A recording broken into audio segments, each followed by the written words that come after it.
Salam berjumpa kembali pada tutorial Microsoft Word. Sebelum kita memulai bekerja dengan Microsoft Word, ada baiknya kita mengatur konfigurasi terlebih dahulu.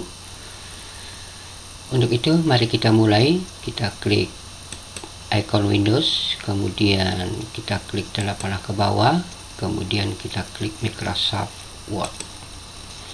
Untuk kasus ini kita akan menggunakan Microsoft Word versi 2007. Jadi pada intinya Microsoft 2010, jadi struktur menu, submenu, fitur-fitur yang ada jadi hampir sama. Jadi seperti terlihat pada screen, nah ini sudah ada secara otomatis dokumen 1 Microsoft Word yang sudah terbuka. Ya. Nah, kalau kita perhatikan dengan memperkecil, di sini ada garis pinggir ya sebagai pembatas dari margin. Kalau kita cek back setupnya, bahwa margin atas itu sudah 2,54 cm, leftnya adalah 254 cm, kemudian button 2,54 cm, dan rightnya 2,54 cm. Nah, ini konfigurasi setelah disetting.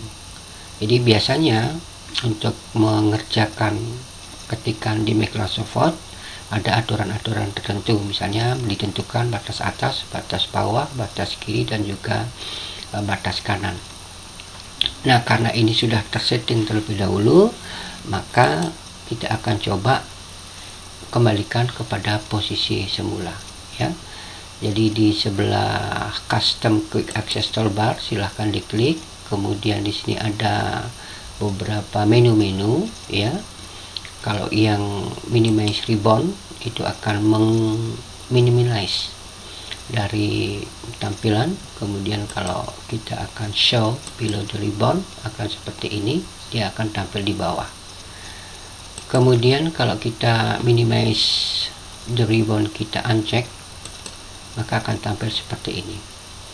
Kemudian kembali lagi ke icon office, kemudian kita klik option. Nah, kalau kita klik option, kemudian kita klik advance ya.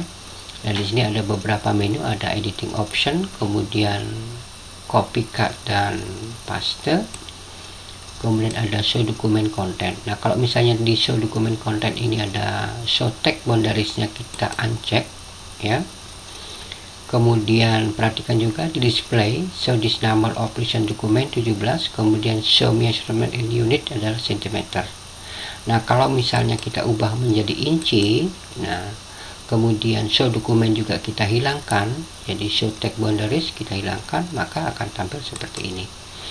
Nah, kalau Microsoft Word area kerjanya tampil seperti ini, tentu akan menyulitkan dalam pengetikan ataupun editing berikutnya karena tidak tampil batas garisnya ya. Secara default baik menulis skripsi, artikel, dan sebagainya selalu mempergunakan jenis kertas dan panduan guiding garis yang ada di samping.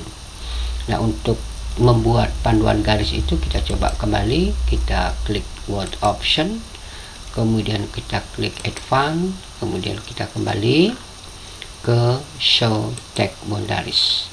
Kemudian karena kertas yang dijual di pasaran itu adalah berukuran cm, jangan lupa untuk mengubah show measurement in unit of centimeter ya. Nah, kemudian baru kita klik OK. Nah, sehingga tampil seperti ini. Nah, tentunya ini akan memudahkan ketika kita akan melakukan pengetikan berikutnya. Jika misalnya di dalam pengaturan ditentukan misalnya adalah kertas A4, kemudian batas atas misalnya 3, batas kiri misalnya 4, batas kanan 3, dan batas bawah 3 ya. Nah, ini adalah tampilan dari konfigurasi awal sebelum kita melakukan pengetikan atau bekerja di lembar kerja Microsoft Word. Jadi usahakan selalu konfigurasi kita periksa, cek option-option yang ada sebelumnya untuk memudahkan kita melakukan pengetikan.